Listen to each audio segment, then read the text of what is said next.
The Sun. 60 years ago, scientists first proposed a mission to study it. Back then, the technology simply did not exist. You can mitigate it. Now it does. At least, that's the hope. During its 7-year mission, the Parker Solar Probe will orbit the Sun 24 times.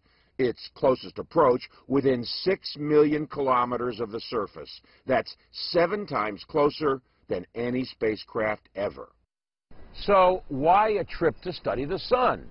Well, the more we know about it, the better we can understand how life developed here on Earth. And because scientists say the Sun does some head-scratching stuff. Off the surface in the corona, temperatures are thousands of degrees hotter than on the surface. Laws of physics say that shouldn't happen.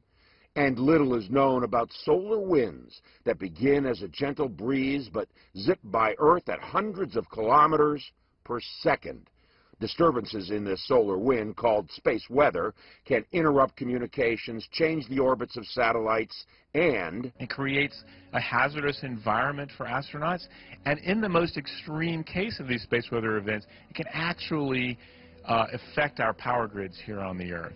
As the Parker Solar Probe makes its closest approach, the spacecraft's state-of-the-art carbon heat shield must stand up to temperatures of 1,300 degrees Celsius. Onboard sensors keep the heat shield lined up just right. It basically has to always be sensing whether or not the heat shield is in the right position and correct itself if it isn't. Parker will pass through the corona at a stunning 700,000 kilometers per hour. At that speed, you could fly from Washington, D.C. to Tokyo in under 1 minute. The probe is also carrying a microchip containing more than 1 million names. Star Trek actor William Shatner promoted the sign-up effort. This summer, we're going to touch the Sun. Going to a region of the solar system never before explored, Parker is considered one of the most daring missions of discovery ever undertaken. John Zarella, CGTN, Cape Canaveral, Florida.